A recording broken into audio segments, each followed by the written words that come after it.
Jóvenes, buenas noches. ¿Se escucha, jóvenes? ¿Sí?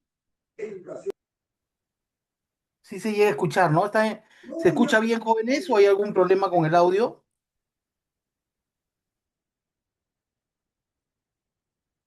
Profesor, buenas noches. ¿Se escucha, profesor? ¿Se escucha bien, no? ¿Sí? Buenas noches, profesor. Sí, se escucha bien. Ya, les pregunto porque de repente hay alguna distorsión para mejorar el audio, ¿ya? Entonces, jóvenes, buenas noches con todos. Vamos a dar inicio a esta segunda semana, ¿no?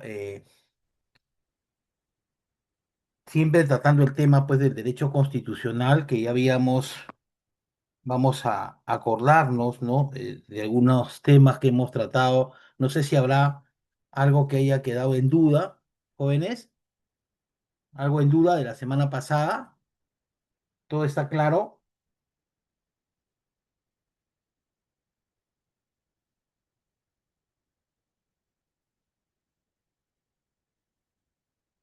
Bueno, al parecer no hay ninguna duda, pero sin embargo vamos a acordar algunos conceptos que tratamos la semana pasada en cuanto al derecho constitucional, ¿no?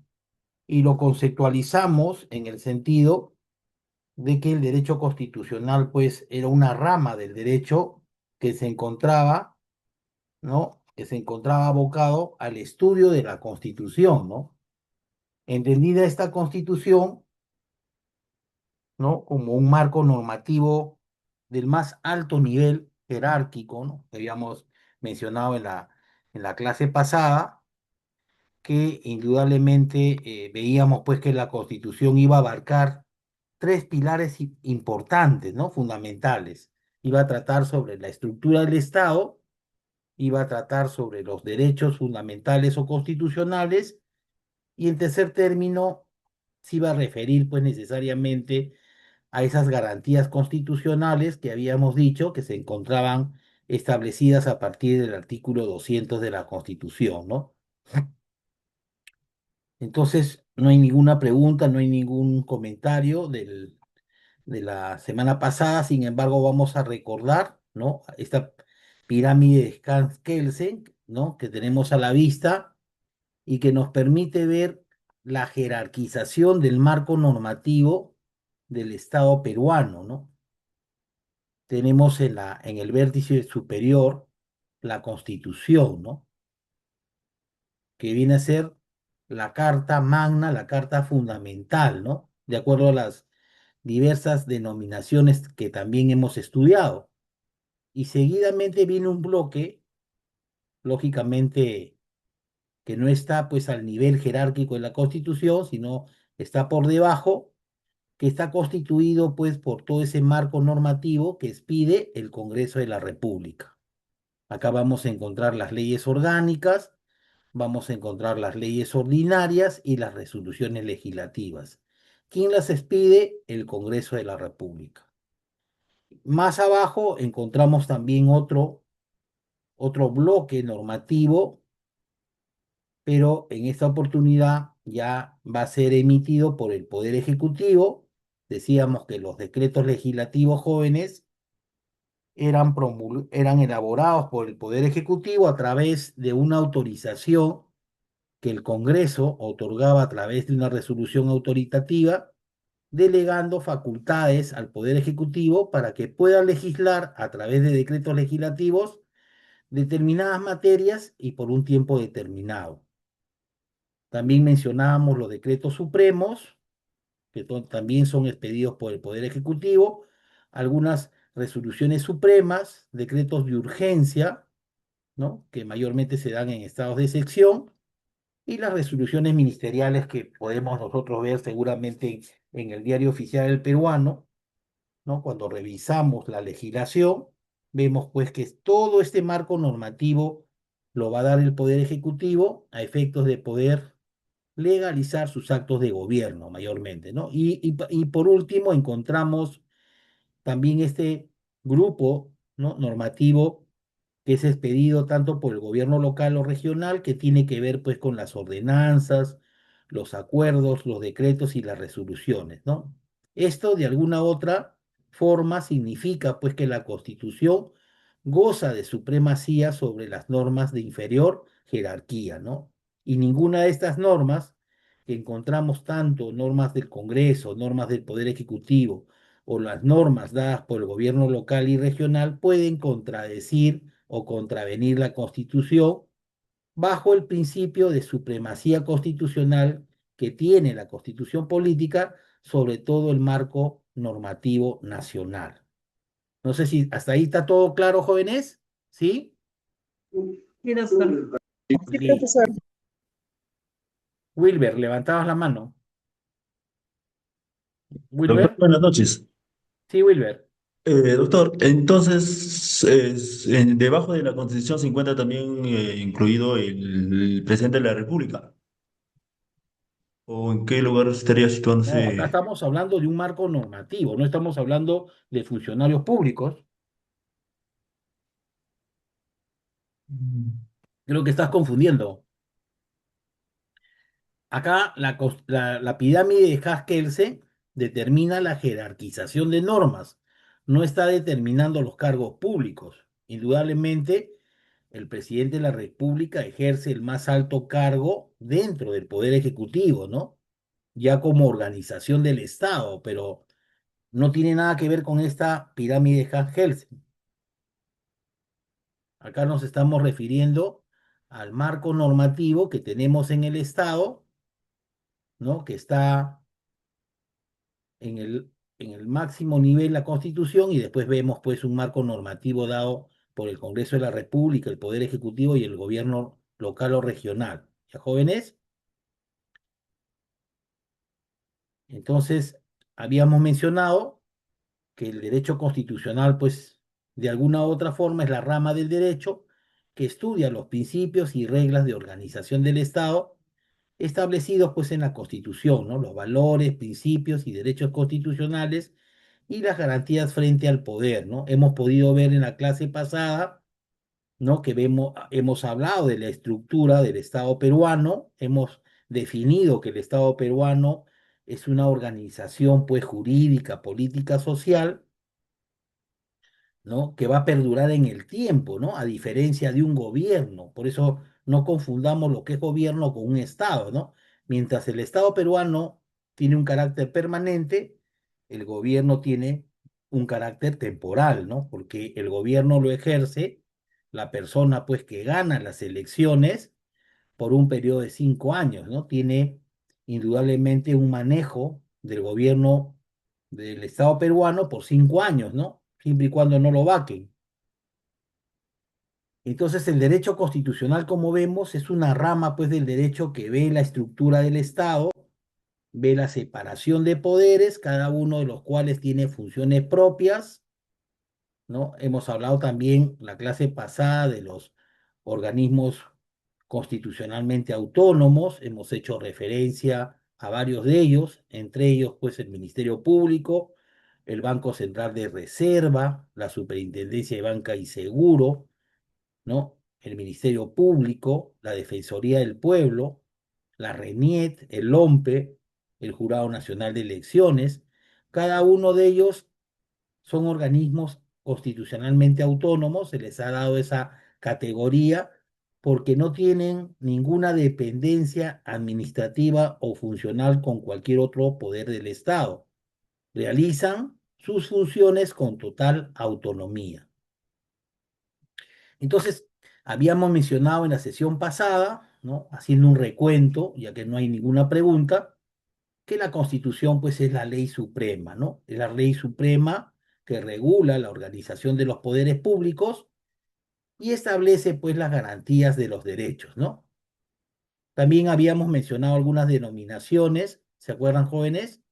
Habíamos dicho que era la ley suprema, que era la ley fundamental, era una norma suprema, una norma fundamental, ¿no? De alguna u otra forma constituye una carta política, ¿no? Y lo que algunos también denominan como Carta Magna, ¿no? Al final y al cabo, todas esas denominaciones hacen que la Constitución esté por encima de todo el marco normativo nacional, normas que de repente da el Poder Legislativo, que da el Poder Judicial o los gobiernos locales o regionales. También habíamos hablado del constitucionalismo, ¿se acuerdan, jóvenes? Y habíamos mencionado que era un sistema político, ¿no? Que tiene una norma suprema del ordenamiento que está constituido por la Constitución. La Constitución está por encima de todas las ramas del derecho, jóvenes, ¿no? Y decíamos también que era transversal porque encontramos en todas las ramas del derecho principios constitucionales, ¿no? La legítima defensa, la cosa juzgada, el debido procedimiento, el derecho a la defensa, el derecho a nombrar un abogado, el derecho a la doble instancia, ¿no? Son derechos fundamentales o constitucionales, ¿no? Que si bien es cierto, como les mencionaba, no están en el artículo segundo de la Constitución, porque en el artículo segundo de la Constitución vamos a encontrar una serie de derechos que se denominan derechos explícitos, porque se encuentran establecidos expresamente en el artículo segundo, pero también hemos mencionado que el artículo tercero, ¿no? Trata pues de los derechos implícitos que no necesariamente, jóvenes, están contenidos en el artículo segundo, sino que pueden estar en cualquier artículo del Código o de la Constitución, ¿no?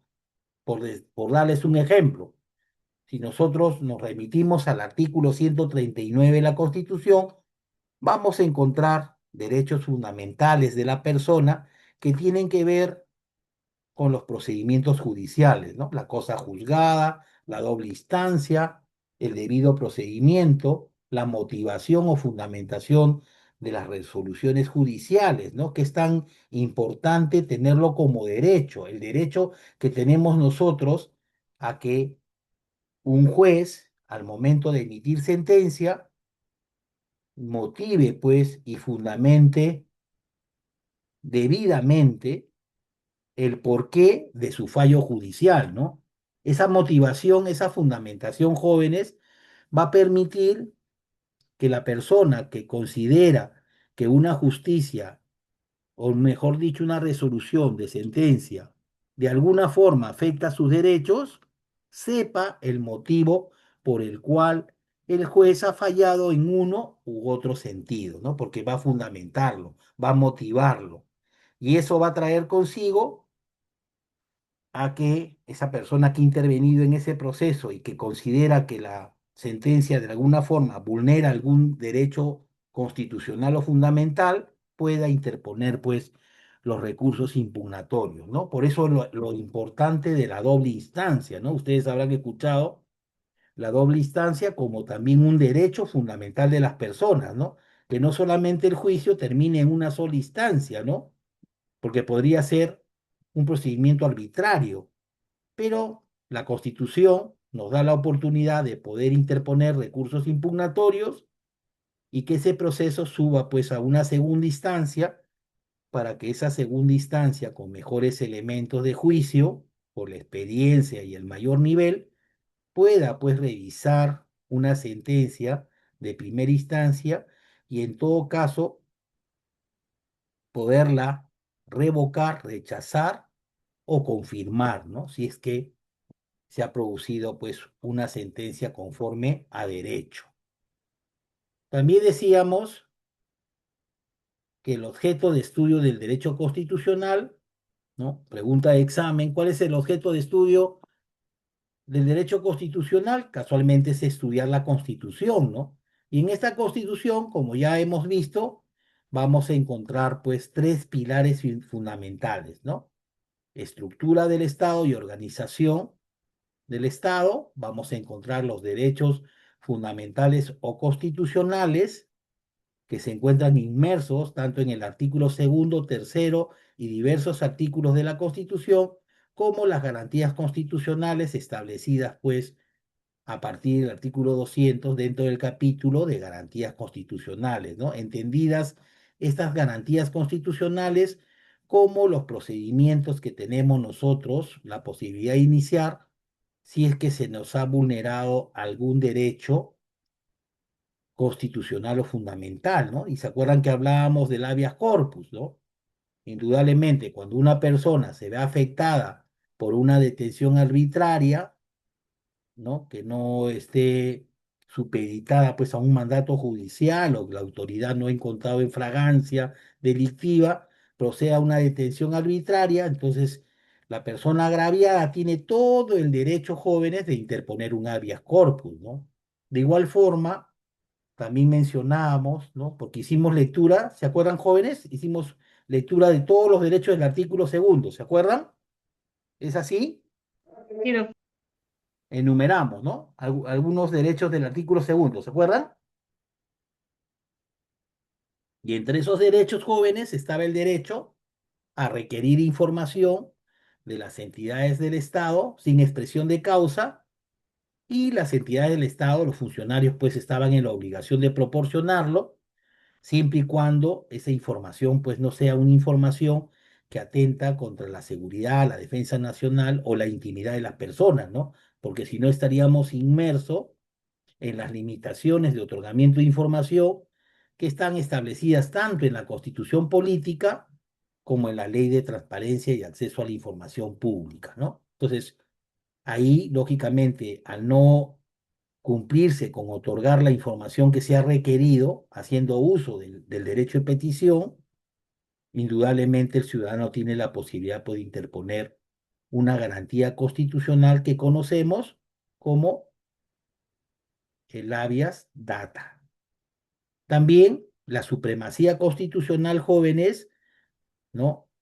El hecho que la Constitución tenga una supremacía sobre todo el ordenamiento legal posibilita pues que a la promulgación de una norma, sea dada por el Congreso, sea dada por el Poder Ejecutivo o por los gobiernos locales o regionales que sean contrarios a la Constitución, se puede interponer pues ante el Tribunal Constitucional una acción de inconstitucionalidad, ¿no? Entonces, ese es el objeto de estudio de la Constitución, y con eso terminamos, ¿no? Lo que habíamos estado viendo en la semana pasada. Hoy día vamos a ver la tipología de las constituciones, ¿no? Ese es el tema de hoy día, pero he querido hacer este recuento, ¿no? Para poder tener pues los conceptos claros, ¿no? De la clase pasada. Sí, Lenin, levantabas la mano. Sí, doctor, buenas noches. Sí, Lenin. ¿El habeas data y el habeas corpus es lo mismo o en cuál es su diferencia Por eso principal? les digo, el habeas corpus y el habeas datas van a ser diferentes. ¿Por qué? Porque el habeas corpus lo vamos a interponer ante la violación de un derecho a la libertad. A mí me detienen arbitrariamente, sin mandato judicial, indudablemente, esa es una detención arbitraria, y eso trae consigo a que yo pueda interponer una habeas corpus. El habeas data es otro procedimiento. No es un procedimiento que se sigue por vulneración de la libertad, sino es un procedimiento que voy a seguir ante la vulneración del no otorgamiento de información. Es una cosa diferente.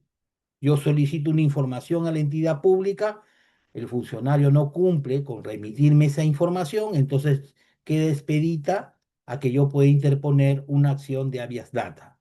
No sé si contesté tu pregunta. Sí, doctor, gracias. Listo. Esa es la diferencia que existe, ¿no? Sí, Flormina, levantabas la mano. Profesor, y en el caso de la acción de amparo, profesor, La acción de amparo se va a presentar para la vulneración de todos los derechos que no tengan relación al derecho, a la violación del derecho de libertad. Por ejemplo, ¿cuándo presenta una acción de amparo? Cuando se ha vulnerado cualquier otro derecho constitucional que no tenga que ver con el derecho de la privación de libertad, porque el derecho a la privación de la libertad ya tiene una acción, que es la habeas corpus. Entonces, ante la vulneración de cualquier otro derecho que no sea la vulneración de la libertad, yo presento una acción de amparo. Por ejemplo, todos tenemos derecho al trabajo como derecho constitucional. Si de alguna u otra forma somos sujetos a un despido arbitrario, entonces ese despido arbitrario puede traer como consecuencia la presentación de una acción de amparo. ¿Por qué? Porque se está vulnerando un derecho constitucional ajeno al derecho de libertad. Entonces yo podría interponer una acción de amparo. Por eso es que la Constitución dice que la acción de amparo se interpone ante la vulneración de cualquier derecho que tenga ninguna relación con el derecho a la libertad personal. No sé si contesté tu pregunta. Sí, profesor, ¿Sí? me queda claro, sí. Listo. Jefferson también levantaba la mano. Jefferson. Jefferson. Sí, doctor, buenas noches. Sí, dime, Lo Jefferson. que estaba comentando, ¿no? Sobre los derechos constitucionales, de los que se dice, ¿no? El derecho a un debido proceso, ¿no? Pero ¿qué pasa cuando pasa una primera instancia, una segunda instancia y el abogado de una parte, digamos, del imputado, presenta recursos y lo que genera que prescriba un delito? ¿Y qué podría ser la parte agraviada, ¿no? Porque ya prescrito el delito, ya pues ya no se este delito quedaría impune, ¿no? Que podría ser la parte agraviada. Me estás diciendo de que el abogado, pero ¿el abogado de qué parte? Porque en la persecución de un En delito, el supuesto en el supuesto de la parte imputada, ¿no? Presenta recursos, dilata el proceso y logra que un delito prescriba, ¿no? ya, pero se supone que el juez penal, estamos hablando de delitos, se supone que el juez penal casualmente tiene que velar, ¿no? Por las garantías tanto del imputado como también del debido procedimiento, ¿no? Entonces, eh, indudablemente el juez tiene que estar atento, pues, si es que el abogado del imputado está actuando de mala fe procesal, ¿no? Está presentando recursos dilatorios. Y hemos visto en algunos procedimientos que el juez llama la atención al abogado.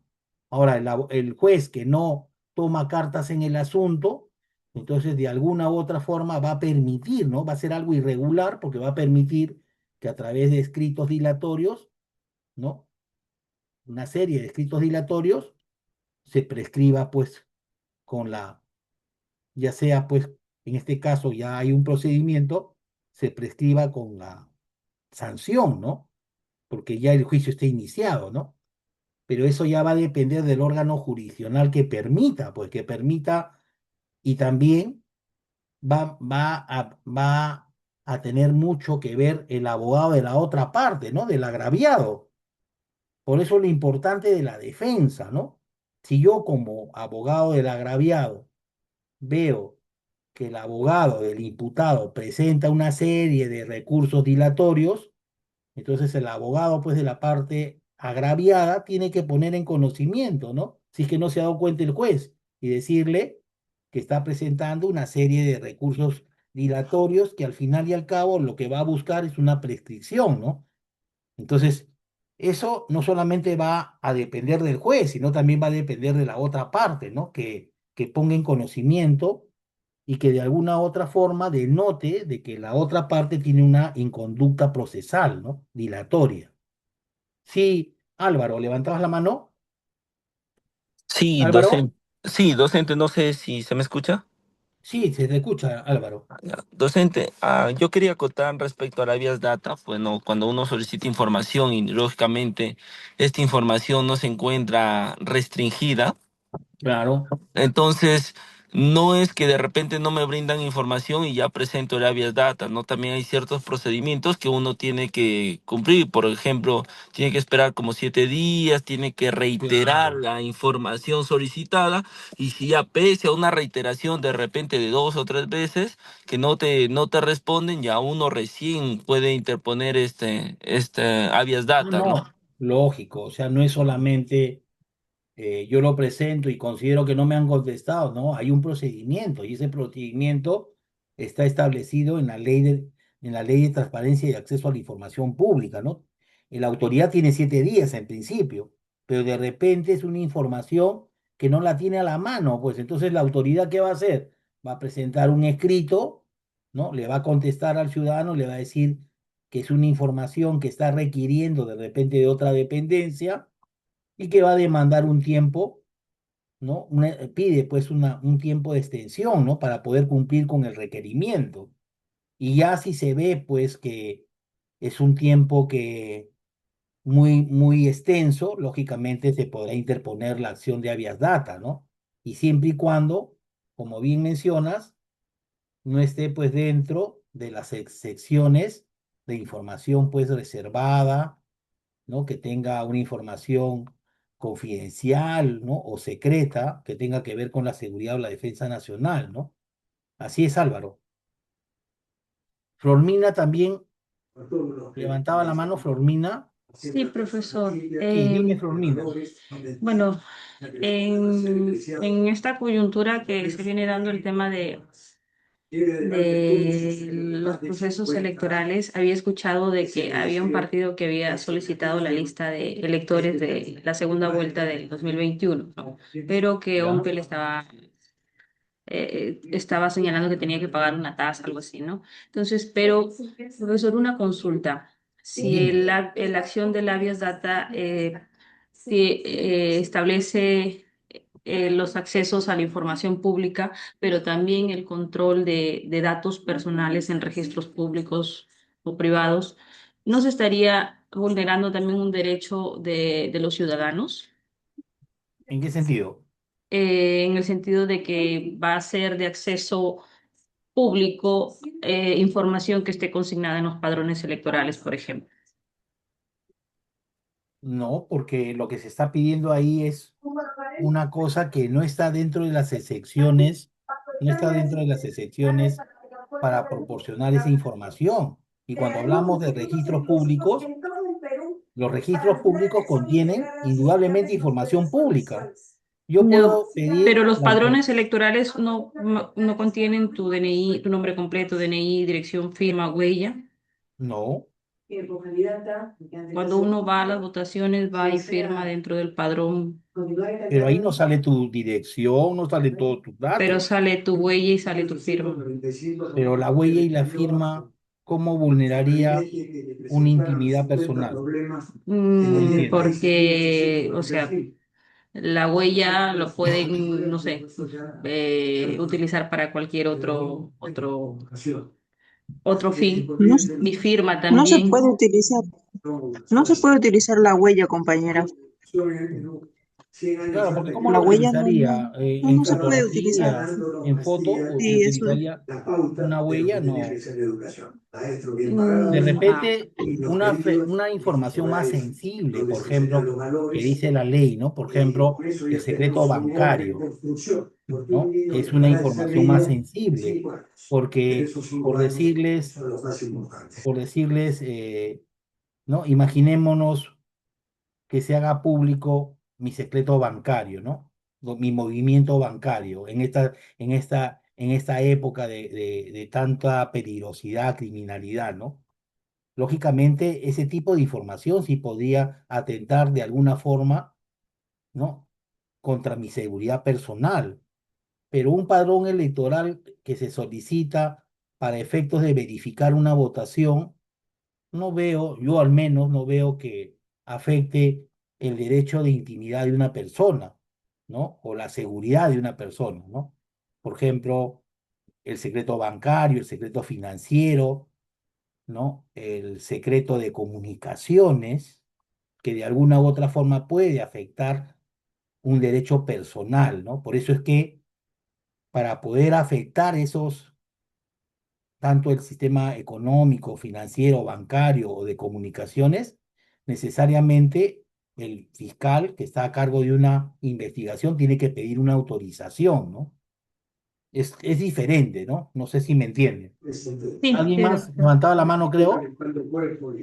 ¿Sí? No sé si estará claro.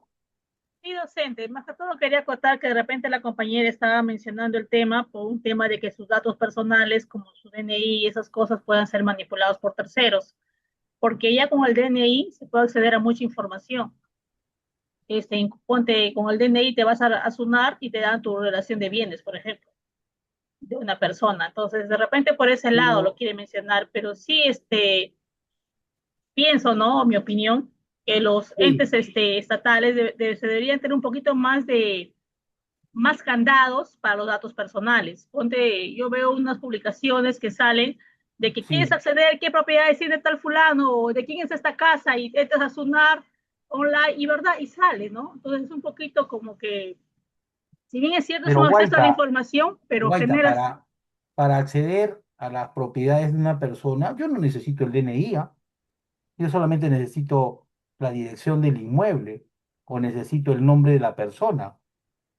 a eso Yo, por voy, o ejemplo, sea, pero esos son lamentablemente información pública, pues por eso se llaman registros públicos.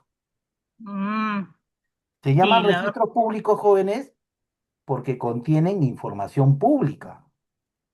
Por decir, yo quiero saber quién es el dueño de la casa que se encuentra ubicada en la esquina de la avenida Javier Prado con la avenida La Molina, que queda en una casa en esquina con número tal. Yo no sé, ni lo conozco al dueño, ¿ah? No sé ni quién será. Entonces voy a los registros públicos y pido una copia literal de dominio de la casa ubicada con tal número entre esquina de Javier Prado con esquina Avenida La Molina. Y claro, está la dirección, el registro público me proporciona esa información. ¿Por qué? sí, Porque es información pública y no está contenida dentro de las excepciones que establece la Ley de Transparencia y Acceso a la Información hasta el momento. De repente en el futuro, porque ustedes saben, jóvenes, que todo se va evolucionando, ¿no? De repente, por decir, de aquí a un tiempo, sea un poco más, ¿qué les digo? Reservado entregar esa información, ¿no? Porque claro, indudablemente esa información en los tiempos que vivimos podría o no afectar la seguridad de la persona. Por claro, supuesto, ¿no? Imagínense pues que sea una mansión. Entonces, lógicamente los delincuentes van a decir, bueno, el que vive ahí es porque tiene plata, ¿no? Entonces, podría afectar su seguridad, ¿no? Pero eso tendría que sí, ser modificado, pues, porque claro, ahorita la ley sí faculta que cualquier persona pueda pedir esa información, ¿no? Yo les estoy hablando de acuerdo a la norma vigente.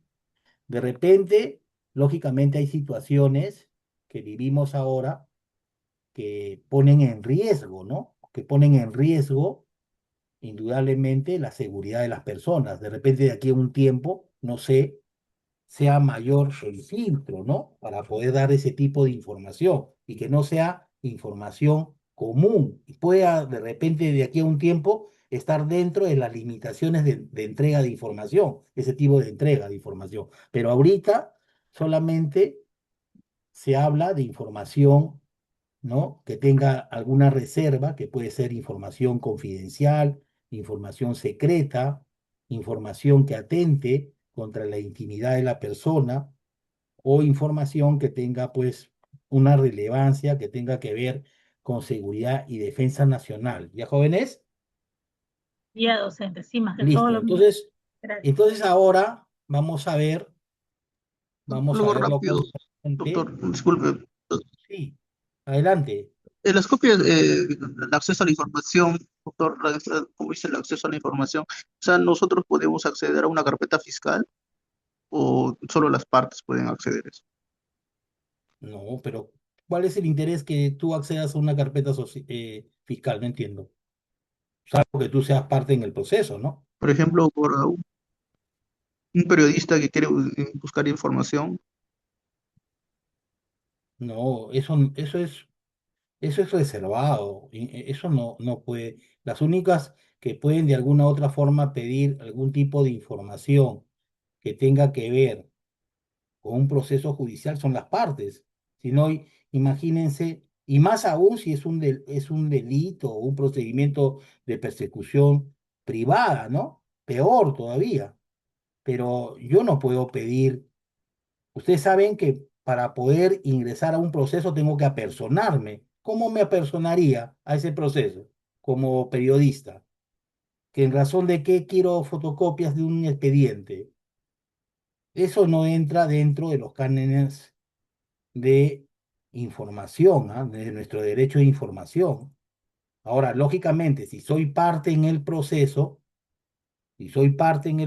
lógicamente que ahí sí, ¿no? Por ejemplo, las partes tienen todo el derecho de pedir las copias necesarias, ¿no? Inclusive desde la época, desde el momento policial, ¿no? De investigación, ¿no? Como dice Flormina, hay interés para obrar, pues, ¿no? Hay esa posibilidad de que yo tenga algún interés pero un periodista que pida copias, no. El periodista, cuando, por ejemplo, vemos que tiene copias de un proceso, es porque ha utilizado, pues, medios que no son idóneos, ¿no? Para adquirir esa información, pero no es que esté permitido que cualquier persona pueda pedir ese tipo de información. No sé si te aclaré tu duda, ¿sí? Sí, sí, doctor, gracias. ¿Y las denuncias policiales también? ¿Solo las partes puede sacar? Lógico. Por eso es que ustedes van a ver que las denuncias son reservadas, ¿no? Son reservadas. Bueno, entramos entonces al tema de hoy día, que tiene que ver, pues, con la tipología de las constituciones. Cuando hablamos de tipología de las constituciones, vamos a ver que existen varios tipos de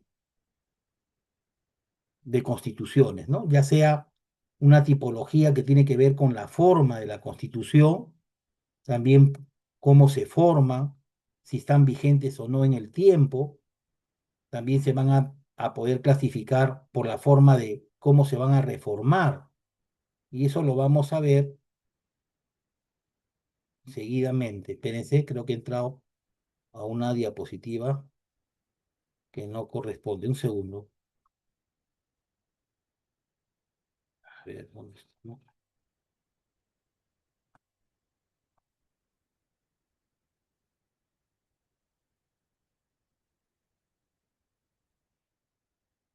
Ya. Entonces, el tema de hoy día, jóvenes, es la tipología, ¿ya? Es la tipología de las constituciones. Lógicamente, logro de la sesión de aprendizaje, después de haber recapitulado, pues, algunos conceptos, ¿no? Iniciales de derecho constitucional, el logro de la sesión de aprendizaje va a permitir, pues, que al finalizar la sesión, ¿no? Podamos identificar, ¿no? El estudiante pueda identificar los diferentes tipos de constituciones que se han generado en su evolución y en la actualidad, ¿no?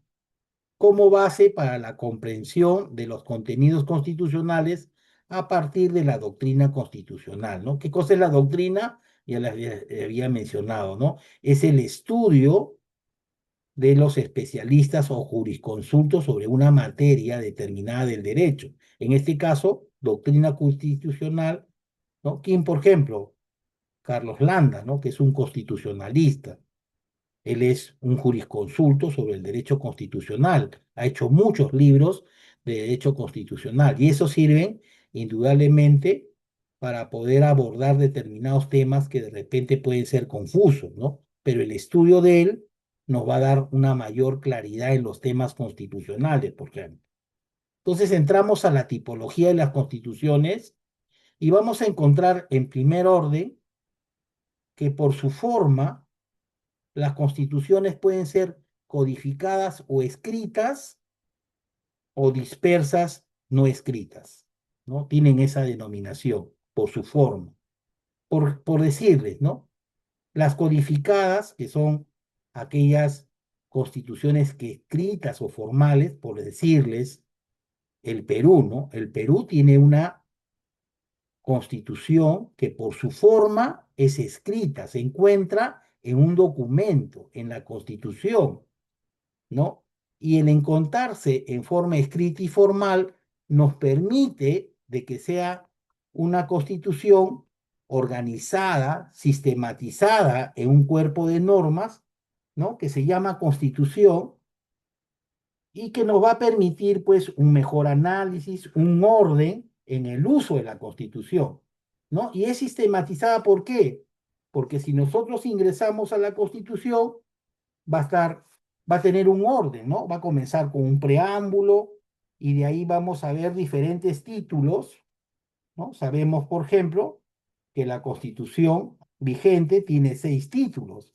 Un primer título que trata de la persona y de la sociedad, un segundo título que habla del Estado y la nación, un tercer título que habla del régimen económico, un cuarto título que habla de la estructura del Estado, un quinto título que habla de las garantías constitucionales y un sexto y último título que habla de la reforma constitucional. Entonces, tenemos una constitución escrita que nos permite que al estar organizada y sistematizada, nosotros podamos utilizarla en mejor forma.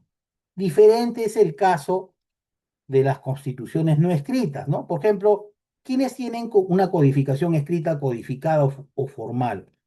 La Constitución del Perú, la mayoría de países iberoamericanos, la Constitución de Estados Unidos, son constituciones escritas, son constituciones escritas o formales o codificadas. Cosa diferente sucede con países que tienen codificación, o mejor dicho, una constitución no escrita o dispersa, ¿no? Es aquella que, como su nombre mismo lo dice, no están en un documento, están disgregadas en un conjunto de leyes, ¿no? En un conjunto de convenciones, en textos normativos, pero no están en un solo documento, como por ejemplo el caso, pues, a lo largo de la historia que ha tenido el Reino Unido, el Canadá, Israel y algunos países árabes, ¿no? Que no tienen una codificación constitucional escrita, ¿no? Indudablemente es mucho más difícil su utilización, ¿no? Porque se encuentran pues dispersas, ¿no? Eso es en cuanto a su forma, ¿no? En cuanto a la forma, como les digo, jóvenes, podemos estar frente a una constitución escrita y no escrita, ¿no? La peruana indudablemente tiene una tipología de ser pues una constitución escrita, formal o codificada, ¿no? Pero también podemos entrar a la tipología que va a existir en cuanto al procedimiento para su reforma. ¿Cómo puede ser reformada la Constitución? Sabemos nosotros que la Constitución peruana, ya sabemos que es escrita, que es codificada, que es formal, pero también es rígida la Constitución peruana. ¿Y por qué es rígida? Porque existe un procedimiento establecido en la misma Constitución, ¿no? Por eso les hacía referencia al último título que tiene que ver el artículo, el título 6 de la reforma en la Constitución, que establece un procedimiento rígido, un procedimiento complejo para poder reformar la Constitución. Y eso obedece a que el legislador lo ha hecho con la finalidad de que la Constitución no sea fácilmente modificada, que cumpla un procedimiento para su modificación, ¿no? Por ejemplo, 2 legislaciones ordinarias, la primera con 2/3 del quórum, la segunda con una mayoría cualificada de la mitad más uno, o por referéndum, ¿no? Es un procedimiento que permite que la Constitución permanezca en el tiempo. Si fuera una Constitución más flexible, entonces, como dice Juan, requieren de procedimientos especiales. Muy bien, Juan.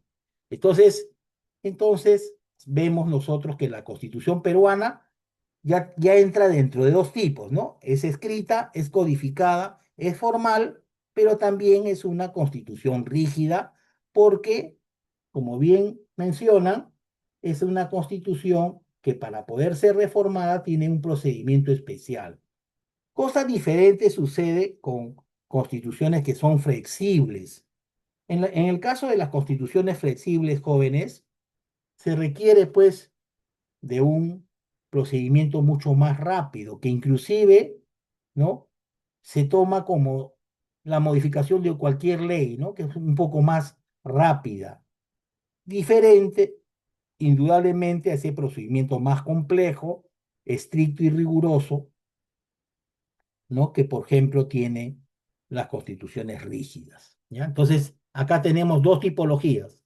Por su forma, que puede ser escrita o no escrita, ¿no? O las llamadas codificadas o dispersas, y por el procedimiento para su reforma, de cómo pueden ser reformadas, entramos al campo de las constituciones rígidas y de las constituciones flexibles.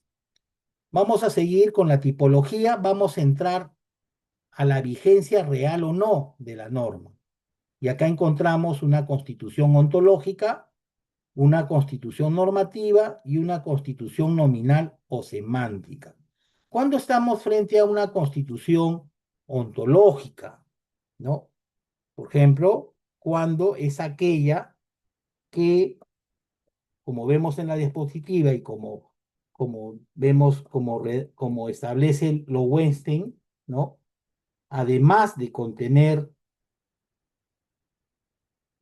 de contener, ¿no? Normas sobre los poderes supremos y garantías, por ejemplo, ¿no? Debe pues encarnar los más profundos valores de la democracia, ¿no? Y la realidad del grupo, ¿no? Por ejemplo, eh, esta constitución ontológica necesariamente pues nos traslada del plano del deber ser, lo que dice el papel, al plano del ser, ¿no? Lo que ocurre en la realidad.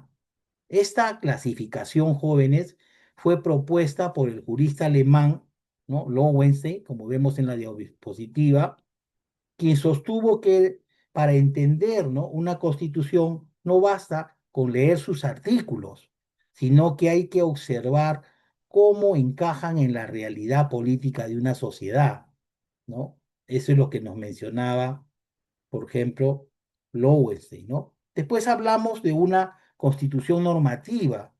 Esa constitución normativa se va a referir, pues, a aquella que se cumple efectivamente, ¿no? Las normas dominan, por ejemplo, el proceso político y los actores del poder respetan los límites establecidos, ¿no?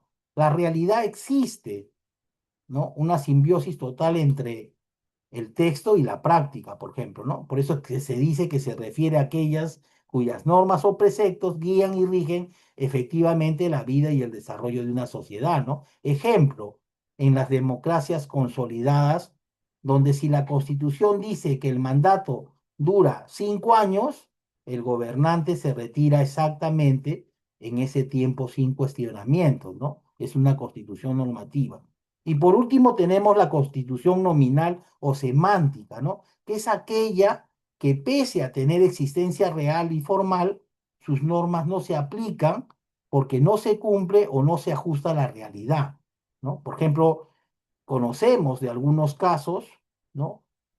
Conocemos de algunos casos, ¿no? De algunos estados que la Constitución prácticamente, como se dice, está de pantalla, está de disfraz, ¿no? Aquí la Constitución se utiliza para formalizar o de repente ocultar el ejercicio del poder absoluto. Y hay varios países, ¿no? En América Latina que han tenido esa constitución semántica, ¿no? Es decir, tienen una existencia, existen como constitución, ¿no? Pero no se aplican y no se cumplen, ¿no? Por ejemplo, regímenes donde hay elecciones periódicas y libertad de expresión en el papel, pero en la práctica el resultado está ya decidido de antemano y la oposición es perseguida, ¿no? Sabemos pues de qué país estamos hablando, ¿no? Entonces, la Constitución existe, pero tiene un divorcio total con la sociedad, ¿no? Con la realidad, ¿no? Ahí estamos frente a una Constitución nominal o semántica, ¿no? También por la forma, también puede alcanzar una, también puede alcanzar una tipología, ¿no? Como dice Flormina, no existe pues un Estado democrático. ¿Y por qué no existe un Estado democrático, jóvenes? Porque la democracia, queramos o no, va a tener una característica principal, que es la libertad de expresión. ¿Podríamos nosotros pensar, jóvenes, que existe democracia en un país donde no se respete la libertad de expresión? En un país que las personas que expresan su libertad de expresión sean recluidas porque de repente se han expresado contra el gobierno, ¿no? Entonces no estamos hablando de un Estado democrático, por más constitución que puede existir, ¿no? Entonces, eso indudablemente refleja si es que vivimos o no vivimos en un Estado democrático, ¿no? Por ejemplo, nosotros tenemos un Estado democrático y eso lo vamos a expresar en las votaciones. Sí, Oscar, levantabas la mano. Oscar, me parece. Sí, sí, profesor, buenas noches. Profesor, quería preguntarle más o menos para tener un ejemplo de ese tipo de constitución que es nominal o semántica. ¿Se podría Sí, decir caso de Venezuela por ahí? por supuesto, tú lo has dicho. Venezuela es un Estado constitucional, tiene una constitución, ¿no? Y el expresidente siempre sacaba la constitución, ¿o no? ¿Se acuerdan? ¿Se acuerdan que sacaba la constitución y se tomaba fotos con la constitución, o no? ¿Se acuerdan o no? Pero Sí, esa constitución cumplía o se ajustaba a la realidad de un Estado democrático. Sí. ¿Alguien más quería participar? ¿Alguien más creo que levantaba la mano? Sí, jóvenes. Sí, docente, una consulta. Si el Perú es democrático, por ejemplo, cuando se hizo la consulta al pueblo sobre la bicameralidad, que el pueblo respondió que no. Sin embargo, el Congreso dijo que sí, y entonces no estamos en un estado democrático. ¿Qué Prácticamente la opina usted? democracia se quebranta, ¿no? ¿O no? Con eso. Abiertamente se quebranta por los congresistas, Claro. Y el pueblo se pronunció. descaradamente, diría yo. Claro, el pueblo se pronunció porque no existiera una bicameralidad, ¿se acuerdan? Sin embargo, Claro, claro. sin El embargo, Congreso hizo lo que quiso. el Congreso hizo todo lo contrario, ¿no? Por ejemplo, muchas veces escuchamos jóvenes que muchas personas quieren cambiar la Constitución porque dicen que la Constitución se dio en 1993 en un gobierno aparentemente que había violentado la democracia y que de alguna u otra forma era una constitución no democrática, ¿no? Eso es lo que dicen los opositores a la constitución, ¿no? Y muchos propugnan pues una modificación, ¿no? Pero a veces les preguntamos qué quieren modificar y no saben, ¿no? Porque no han leído la constitución. Pero también debemos recordar que la constitución del 93 fue sometida a un referéndum y la población respaldó esa constitución.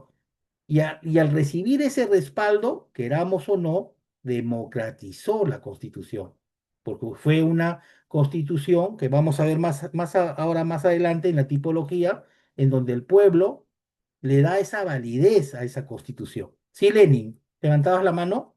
Sí, Lenin, doctor, una dime. consulta. Obviamente se sabe que el Congreso prácticamente, disculpe la expresión, se zurró en lo que la población indicó, es decir, no a la bicameralidad. Sin embargo, mi consulta va más allá. Cuando ellos terminen su mandato, su gobierno en este año, ¿se puede tomar, no sé, se les puede denunciar por esos actos? Al igual que a Dina Boluarte, por ejemplo, ella debería, bueno,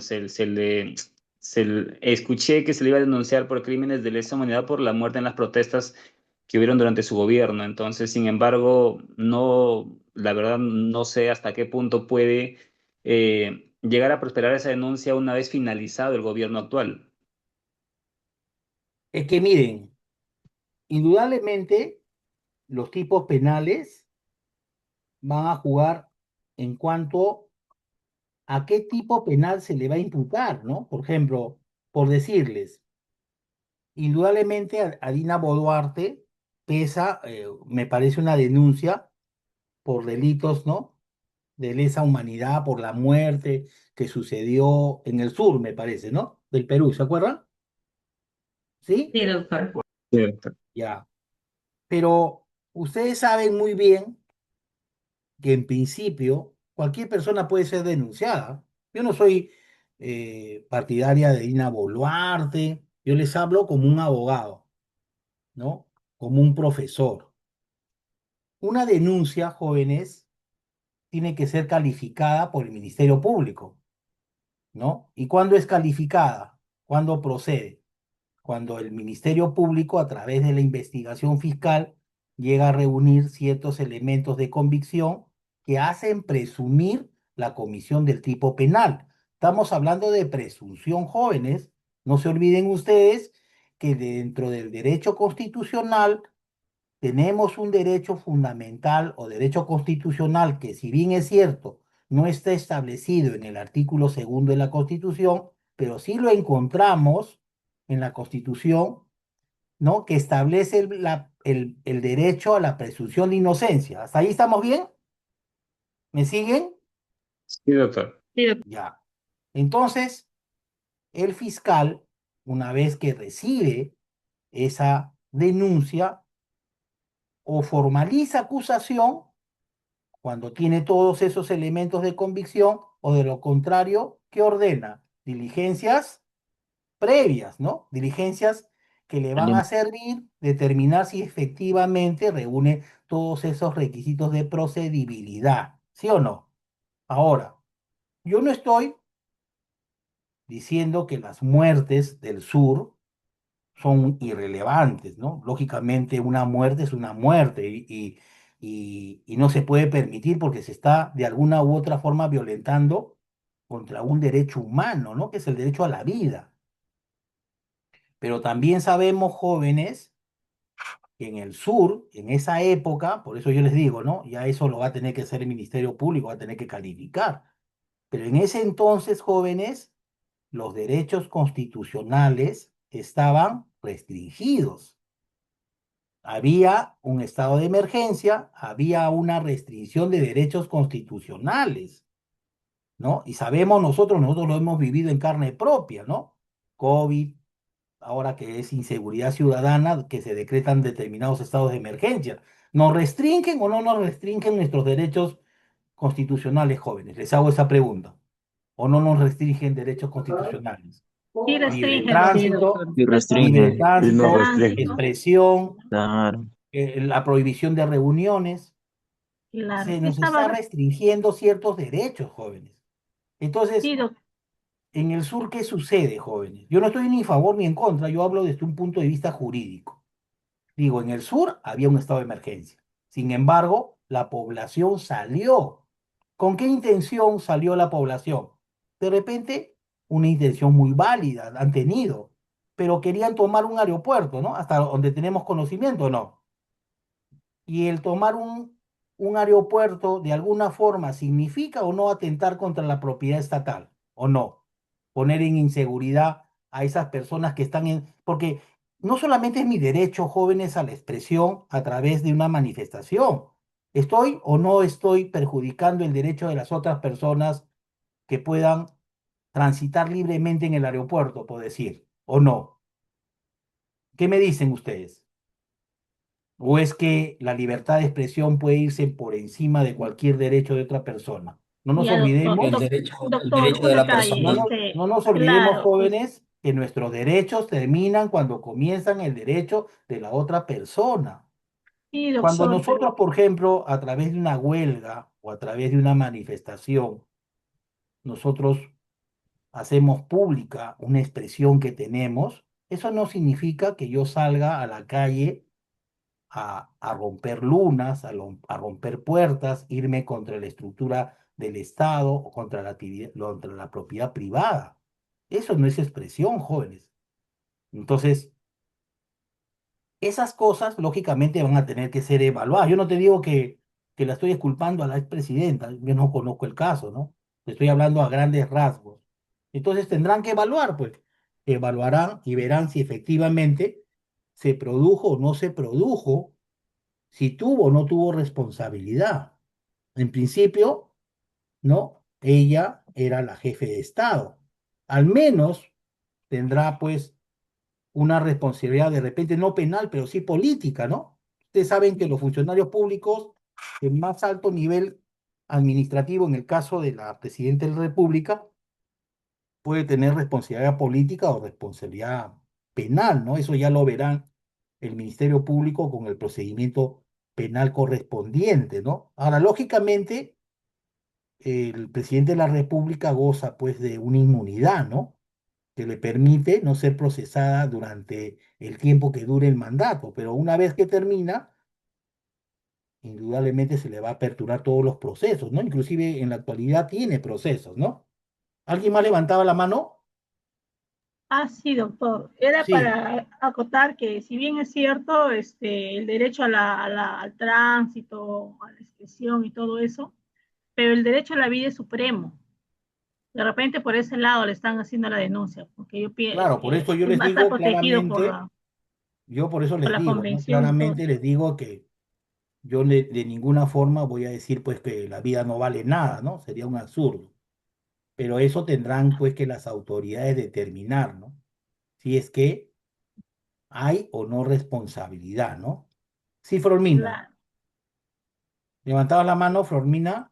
Sí, profesor, justamente lo que mencionaban, ¿no? En el caso de las muertes que hubieron en el sur, de acuerdo a lo que existen informes de la Defensoría del Pueblo en que señalan que sí hubo excesos por parte del- de la policía, ¿no? En torno al manejo de las protestas, ¿no?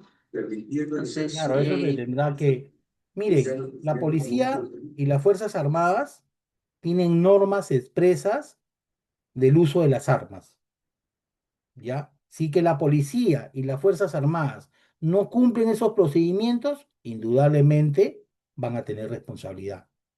Si la policía y las Fuerzas Armadas han actuado con sujeción a las normas que establecen que el personal militar y policial hace uso de las armas, ¿no? De acuerdo al procedimiento establecido en el marco legal, indudablemente no van a tener responsabilidad.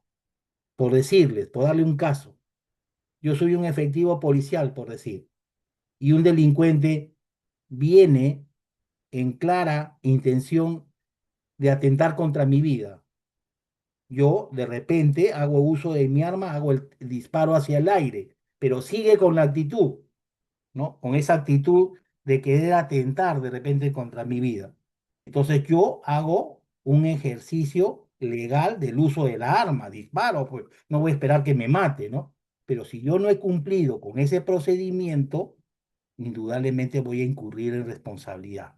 Los jóvenes, por eso esas cosas se tienen que determinar en juicio.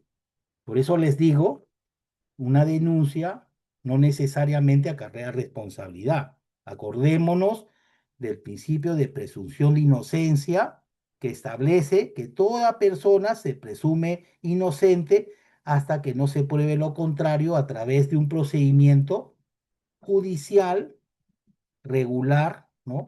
Que a través de una sentencia condenatoria determine responsabilidad. Porque también podríamos estar en el caso de que existe una sentencia que ha evaluado y dice, no, no tiene responsabilidad y lo absuelve, ¿no? Sí, sí, Leinecker. ¿Levantabas la mano? ¿Qué tal, doctor? Buenas noches. Sí, Solamente para precisar, doctor, sí, el decreto legislativo 1186 que regula el uso de la fuerza por parte del personal de la Policía Nacional de Perú, sí, no contempla dentro de su procedimiento un disparo al aire para para evitar no un tipo de daño. Cuando una persona viene con la intención, tú estás observando que esta persona trae no un arma, sino un objeto que puede causarte la muerte. sí. Tienes que evaluar esa situación. Son fracciones de segundo que te toman, ¿no? Pero tienes que evaluar si esa agresión te puede causar un daño letal. El disparo no va al aire, va al cuerpo. Y si pudieras por ahí, ¿no? Evitar directamente el impacto al cuerpo, el impacto de muerte podrías hacerlo a la pierna o una extremidad. Pero si, como repito, si ves que la agresión es letal, es de muerte, doctor. No contempla un disparo al aire. Solamente Ya, para dime, tú eres precisar eso, efectivo doctor. policial. Sí, sí, doctor, yo soy efectivo de la Dime PNP. una cosa, y cuando uno ve que un efectivo policial en una intervención dispara al aire, entonces, ¿cuál es la finalidad? No entiendo. No, ¿qué es lo que pasa? Eh, Eso no contempla el 1186. Más bien en otras circunstancias, porque tú cuando sacas el arma, ¿para qué es? Es Bueno, es para evitar ¿qué cosa? Es para evitar la muerte o daños o lesiones graves hacia terceros o a tu persona. ya, No claro. sacas, no sacas el aire, no sacas el arma para ahuyentar, porque ese no es el objetivo del arma. Un particular también puede usar ese tipo de acción o no, que tenga licencia de arma. No sé quién La hablaba. pregunta, la pregunta va hacia mí o hacia el docente. Sí, no sé. ¿Quién hablaba? Hacia, sí, yo, Yuban. No sé. ¿Se puede un particular que tenga... ¿No se escucha? Ya. ¿Eres Yuhan? Porque Yuhan levantaba Yuban, la mano, no sí, sé, por Yuban. fin. Ya, dime, Yuhan. Sí, un particular puede actuar igual que lo que dice el compañero Leinecker, o sea que si en caso hay ese peligro, porque por sicariato a veces lo quieren matar a un particular, pero ese particular tiene licencia de arma, todo, ¿puede actuar de esa misma manera, no? ¿O no? Ah, no, pues si actúas en defensa propia, lógicamente vas a tener amparo legal. Está en peligro tu vida, tienes un registro de armas, una autorización y puedes repeler, ¿no? Como decía, por ejemplo, ¿cuál es tu nombre, el que participó en antes para apuntarte? ¿Te acuerdas? El que participó en antes, que era de la policía, ¿cuál es su nombre? Leiniker. Leiner. Leiniger, doctor. Como decía Leinecker, ¿no? Leinecker, que ha participado. Y después Yuval. Miren. El civil, lógicamente, que está al amparo de un certificado, pues, de tenencia de armas, lógicamente puede hacer su uso de armas cuando su vida también está en peligro, porque ahí entramos en el campo de la legítima defensa, ¿no? Si una persona me va a agredir, donde se va a poner, ¿no? En riesgo mi vida, ¿no? Y más en estos tiempos de sicariato, ¿no? Entonces, lógicamente, tengo yo toda la posibilidad del uso del arma, ¿ya? Por supuesto. Y eso entra dentro del campo de la legítima defensa, pero tengo que tener una agresión, ¿no? Y esa agresión va a ser prácticamente repelida con el accionar con mi arma, ¿no? En defensa propia. ¿Ya, Yuvan?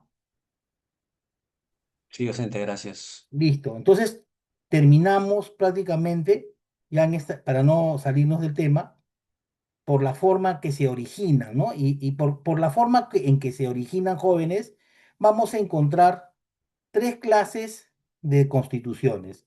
Una clase de constitución otorgada, que su mismo nombre lo dice, ya en cierta forma es unilateral porque es otorgada por el monarca, por el titular de la soberanía, ¿no? Por ejemplo, un ejemplo claro es la Constitución, pues, de Francia de 1814, ¿no? Que es una constitución otorgada por Luis XVIII y donde claramente podemos ver, pues, que si bien es cierto, otorga el monarca una constitución con la finalidad de dar a entender que esa constitución va a fiscalizar sus actos de gobierno, pero no nos olvidemos que en una forma de gobierno monárquico no hay ningún ente fiscalizador de los actos del gobierno. Pero sin embargo, Luis XVIII trató con esta constitución de dar a entender que de alguna forma iba a permitir una fiscalización a sus actos, ¿no? Que eran actos totalitarios, ¿no?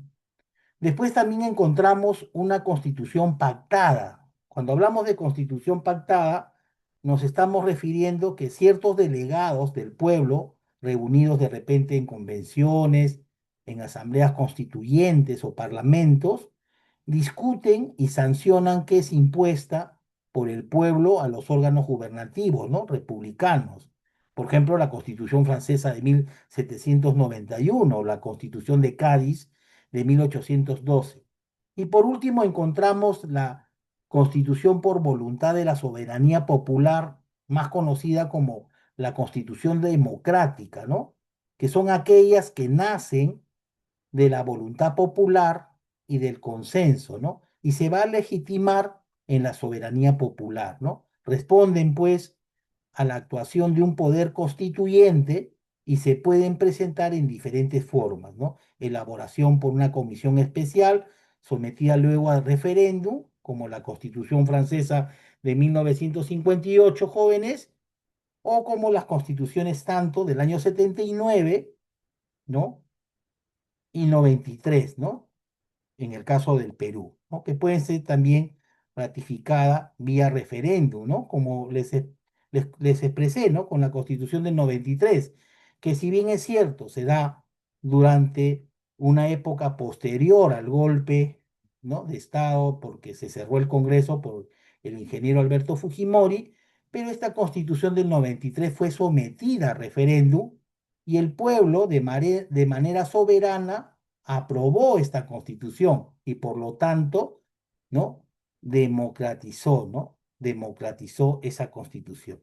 Entonces, hoy día hemos visto este tema, jóvenes, esto lo vamos a volver a ver el día sábado, ya con algunos ejemplos más. Voy a tratar de buscar un video también para que nos ayude de alguna forma, ¿no? Para que nos ayude de alguna forma a entender con mayor profundidad esta diversa tipología que hemos podido estudiar hoy día y que nos permite ver que hay una variedad de tipos de constituciones, ¿no? Por su forma, por la forma de reforma, por su forma de vigencia, ¿no? Y por último, por la forma en que se originan. ¿Ya, jóvenes? Entonces, con eso estamos terminando la sesión de hoy día. No se olviden que tenemos clases el día sábado. El sábado sí hay clases normales.